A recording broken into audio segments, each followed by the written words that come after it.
units, this is Battalion 2. We have smoke showing. We're approaching. Upgrade second alarm. All units, this is Battalion 2. I'll have command of a medium-sized aircraft. Defensive fire conditions. Heavy fire in the Charlie and Delta divisions. We're going to be using our turrets to protect the fuselage. Command Function 1 Deployment.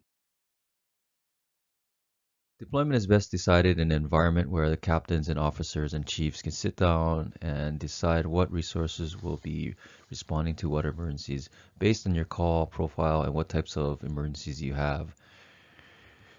What apparatus will respond to emergencies, what are your call signs, and where are your standby positions. These should all be predetermined. Deployment is important because we want to create automatic response protocols prior to the alarm. We want to create responses that are policy driven, and we also want it consistent across all shifts. It's very important that everybody understands what truck is going on, what emergencies, no matter what shift they're working. Here's an example of an automatic response protocol. We've taken our common calls and already dedicated resources to each of those calls. Here we have in-flight emergencies. Of course, we'll have all of our trucks respond to that. Something like a small fuel spill, we'll have one truck respond to that. And if it's a large spill, we've already dedicated Rescue 12, 13, 14, and the battalion. Now, if this alarm is greater, then we can add more resources or we can cancel trucks if needed. This is just a starting point for us to kick off the emergency so there's no confusion. Response. So a single response is one unit responding to a reported emergency. A single response usually poses no significant danger or threat to people or property. A single unit is able to handle it. These are your medical calls, your alarm activations, and your trash can fires. First alarm would be a multi-unit response. If all of the trucks at your station are needed to handle the problem, that would be your first alarm. For example, if you have 2 trucks dedicated to your station, those 2 trucks responding out would be your first alarm. If you had 3 trucks that is needed to handle the emergency would be your first alarm. Second alarms are meant to bring more resources to the scene. If you have 2 stations at your airport, your second station that would be called onto scene would be your second alarm.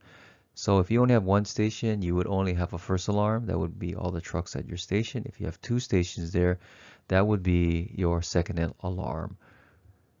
If you go beyond your resources, that would automatically trigger a mutual aid call. And then there's any special resources you can request: law enforcement, medical, ramp control, airline assistance. Code responses, we have a Code 1 driving, which is defined as a company that is not assigned to an emergency or service call, and they'll follow all laws, rules, and regulations. Example of this is running errands or pre-fire planning.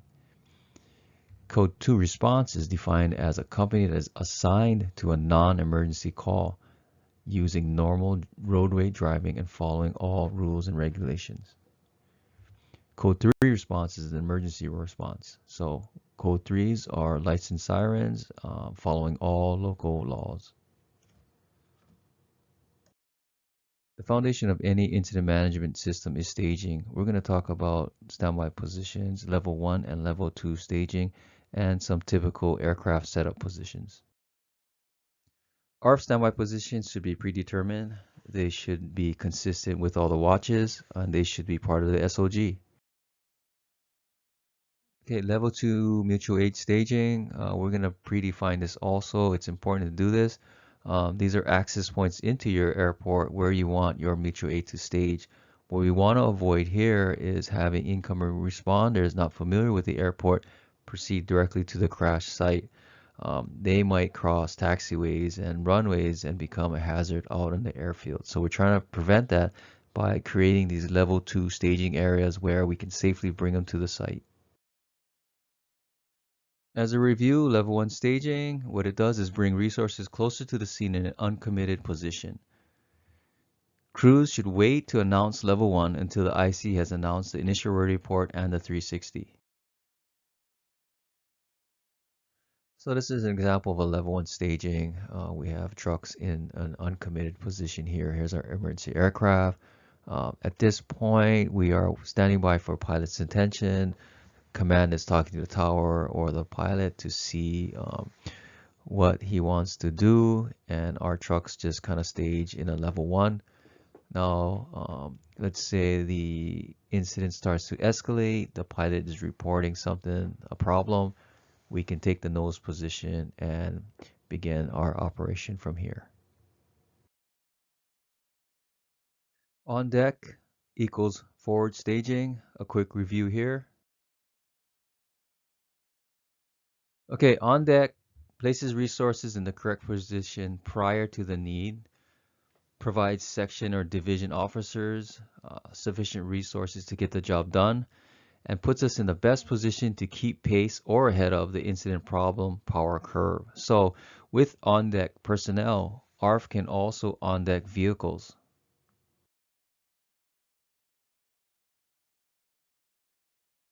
So on deck usually means manpower on deck, kind of standing by to take the place of an interior crew. But for ARFF, we can on deck trucks as well. We can be offensive from the exterior. So in this scenario, we have a 777 with a number 1 engine fire. Initial response will bring our 3 trucks on. Truck number 1 is doing fire attack here. Truck 2 has the exposure. And there's no really room for truck 3 to get a good hit on the fire. So we're just going to place him on deck. Just like manpower goes on deck, we can have ARFF trucks on deck also. So as the scenario plays out, truck number 1 runs out of water.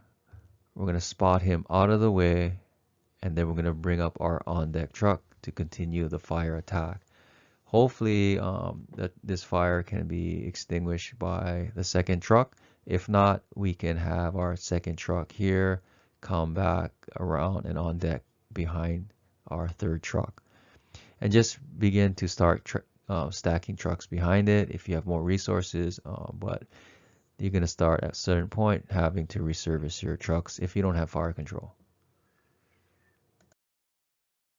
Okay, this is the nose or front position. This is the most common position that we'll be in. Anytime we have to address the aircraft, we should use the nose or front position. So normally we'll have our big truck in the center and our 1500s to the left and to the right. Command can position itself on the pilot side, but this is not always going to happen where you have your big truck in the center. But if at all possible, 3000 in the middle and your 1500s on each side. So here we can conduct an investigation. We can do most of the operations coming from the nose area. Targeted attack. So on the last slide, we had a front position when nothing was showing. In this slide here, we have a working fire on the number 2 engine. First on scene, number 1 truck is going to attack the fire. Number 2 truck will support number 1, and number 3 truck here will be on the nose to get exposure protection. In this configuration here, we're isolating the fire. Hopefully we can put it out, but we're going to concentrate all our efforts to this fire here so we can allow our passengers to escape. Right here we have a defensive fire condition, and we're going to break the scene down into divisions. Normally for your typical aircraft emergency, we don't use divisions. It's only when you have this large fire where you plan on putting more resources into the division. So we have truck 1 in the Bravo, truck 2 in the Alpha, and truck 3 in the Charlie. We're going to assume that they're not going to have fire control soon. So when our mutual aid comes on scene, we can start to assign them to the different divisions with these trucks as the division bosses. That concludes Command Function 1 deployment. More information in the Hawaii ARFF SOG. All units, this is Battalion 2. We have smoke showing. We're approaching. Upgrade second alarm. All units, this is Battalion 2. I'll have command of a medium-sized aircraft. Defensive fire conditions. Heavy fire in the Charlie and Delta divisions. We're going to be using our turrets to protect the fuselage.